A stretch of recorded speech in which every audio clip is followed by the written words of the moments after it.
Hi, my name is Ella and I'm the Plants Meow, and welcome to my Lechuza Pon review video.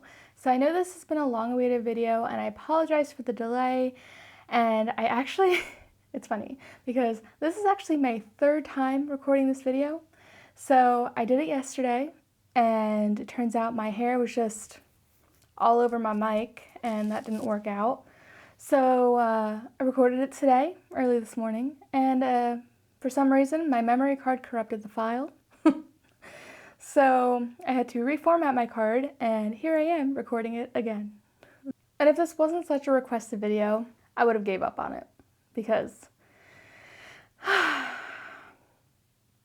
yeah. So I want to start off saying when it comes to pon that if you're a avid user of any other medium, whether it's soil or leca or anything else, don't switch to pon just because other people are using it. This is purely for people who want to try something new and are not the happiest using the mediums that they already are. So my initial reason for switching to pon was because I was getting tired of watering my anthuriums all the time and I wanted to give them a reservoir, and honestly, so many people were advocating pon. Particularly, I'm a big fan of Variegated Velvet on Instagram, and she's a huge user of pon and has had so much success with it. So I thought if I was going to try a reservoir planter that I would actually use their substrate as well, because I felt like it would do best in it.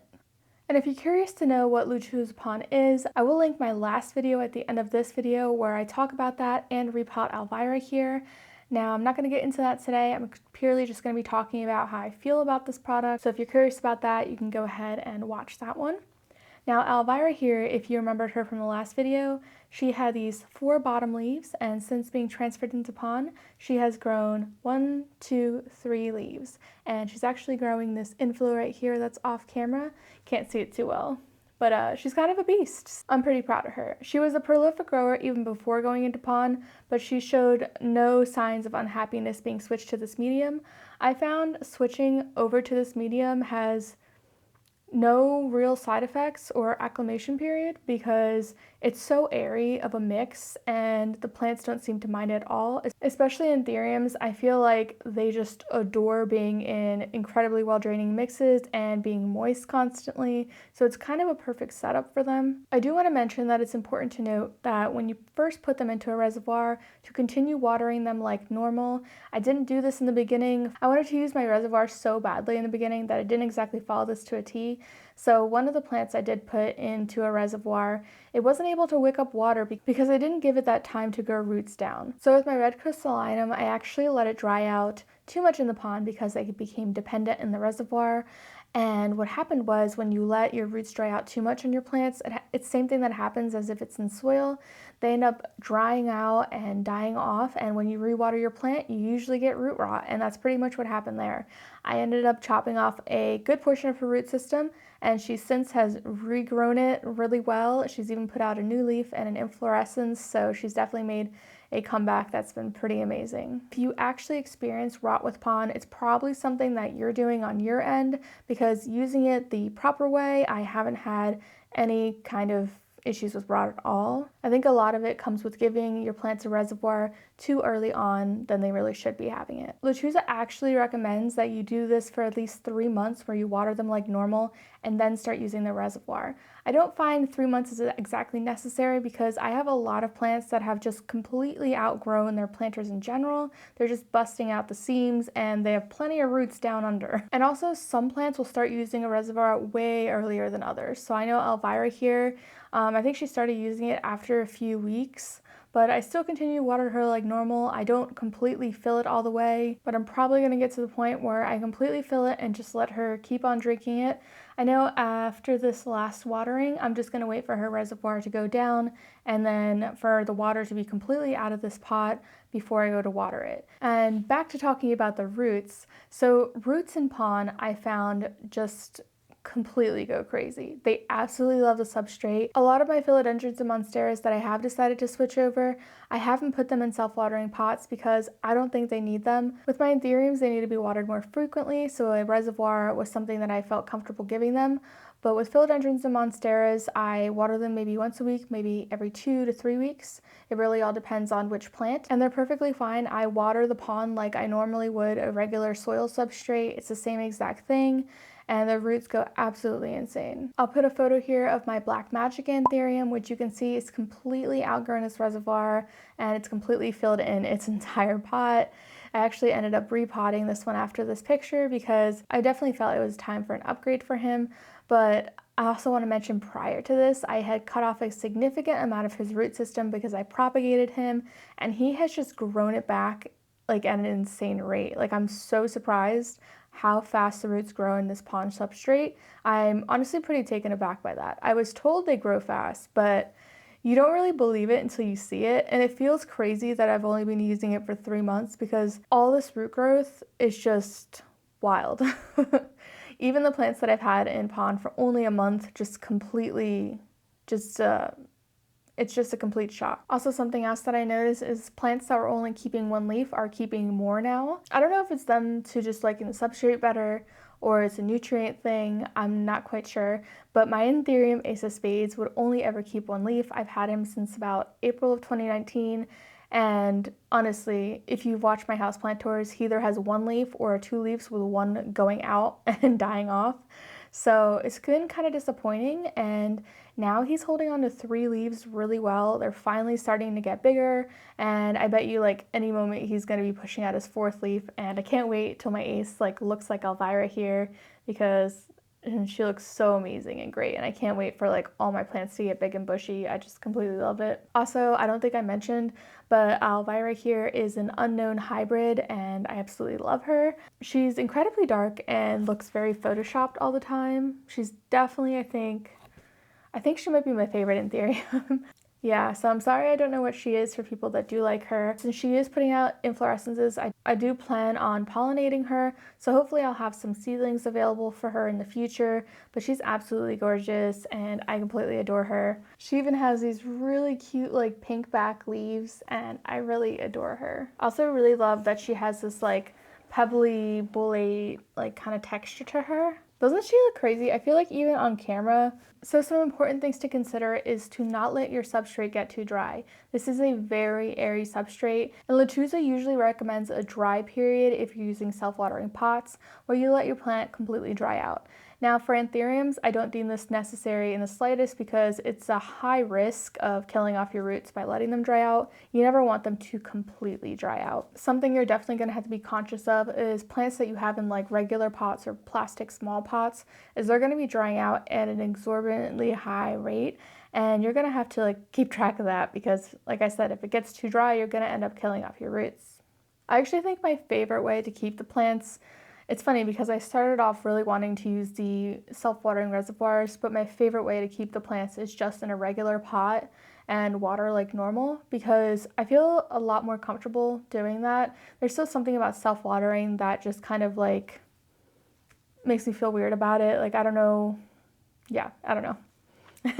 It's something I still have to get used to. I've definitely seen my anthuriums really love it, but I would caution if you're going to be using self-watering pots to make sure you have great airflow and like a decent temperature because there's one problem in my plant room where I have great airflow in terms of my fans. I have a ceiling fan and a floor fan, and I usually have them going at a max speed all the time. But the main problem is it gets really hot in this room. It's a south-facing side, and by afternoon, it's about 84 degrees in here. I'm probably gonna have to start keeping my door open, which I really don't want to because I like to keep it closed and away from any pets. But sometimes you have to do what you have to do because the issue that I'm getting with plants, some plants, not all of them, in self-watering pots, is that they're getting a lot of that I'm sitting in water and so I'm keeping water in my leaves kind of thing.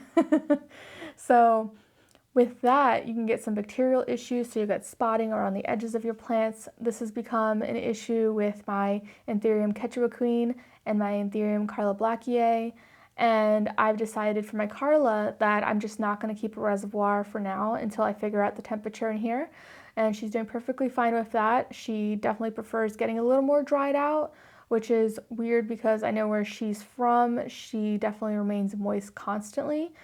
Like I said, I don't let them completely dry out, but a reservoir doesn't feel necessary for her.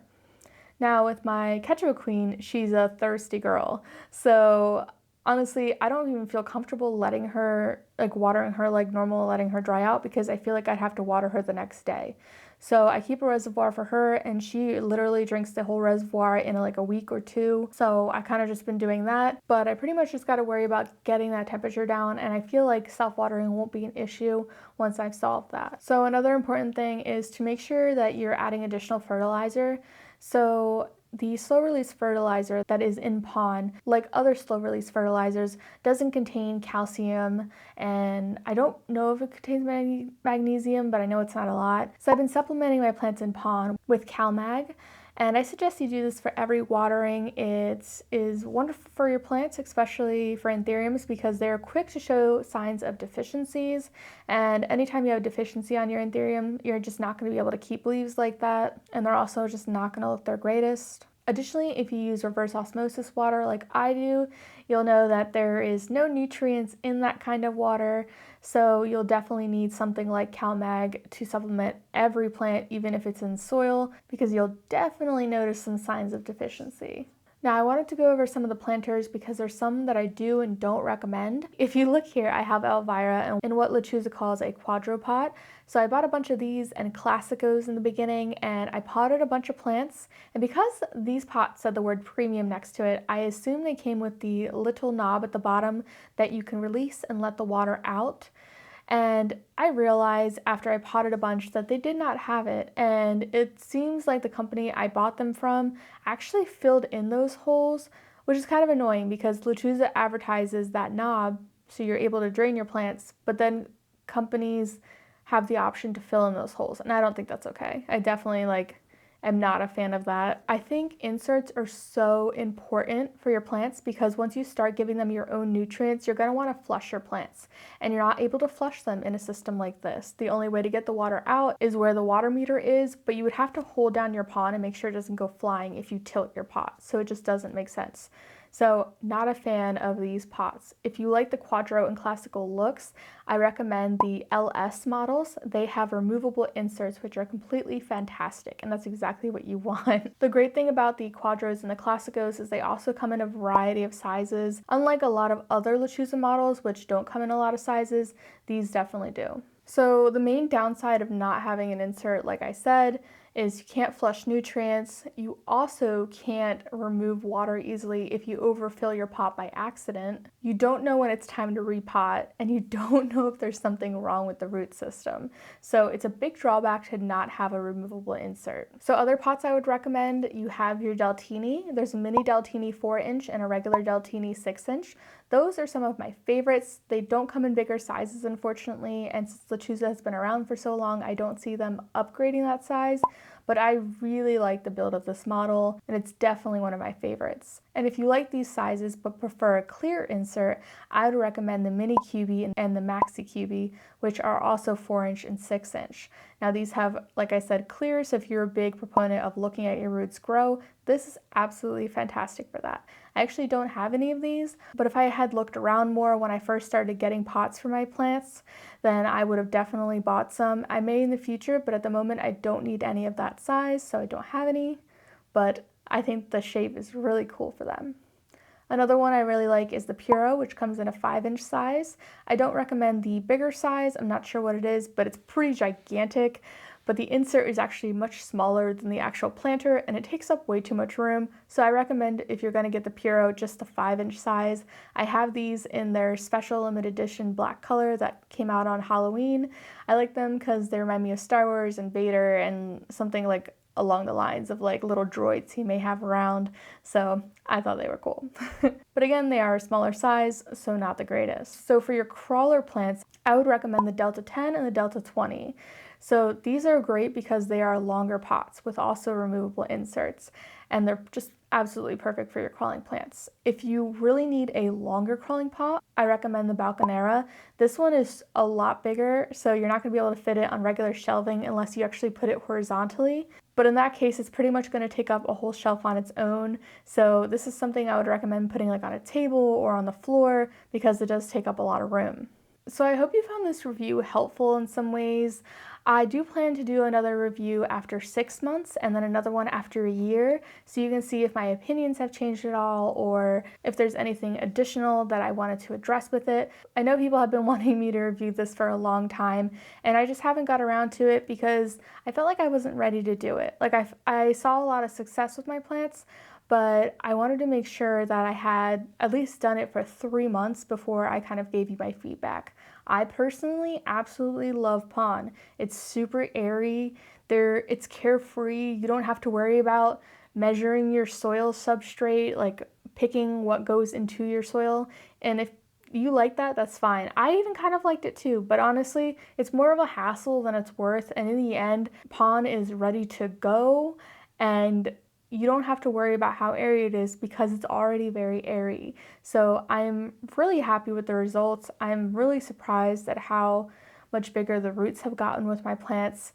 My philodendrons, I think, were the most surprising. I didn't even think they were capable of growing the large roots that they have been. I had my variegated billieti in soil in a clear pot, and they were just kind of like these scraggly little roots. And then I put some cuttings into Pon after I root them in water, and gosh, the roots are just so much bigger than they were in their soil substrate, and I was just completely surprised by that. So I've been super impressed by this product, and honestly, it just feels awesome. I've actually even started using it in my shop because I ship my plants bare root, and cleaning off the soil off the plants is such a pain and it's such a mess. But all I have to do is take it out the pond, wiggle some rocks off, and throw it into moss, and it's great. It's absolutely fantastic.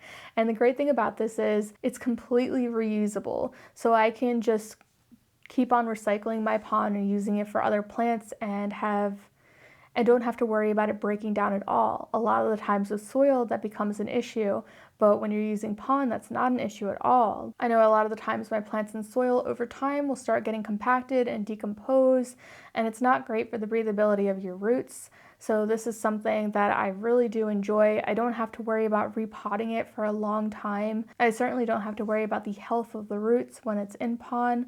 So I'm very, very pleased with that. But we'll see what I have to say in 6 months and after a year. So if you have some experiences in Pon, let me know down below. Like I said, it's perfectly fine if you're not interested in using this. This is mainly for people that want to try this out. There is an initial startup cost and it can get expensive, but honestly, with the reusability of Pon, I find that soil becomes more expensive in the long run because you have to keep buying it over and over again, and you can't always reuse something that has broken down. So in that regard, I think that's fantastic, and I'm really happy with that. And like I said, if reservoirs aren't for you and you don't want to use them, you don't have to. I have a lot of plants that are not in reservoirs at all, and I'm very happy with the results. But let me know your thoughts down below. I really appreciate you watching this video, and thank you so much.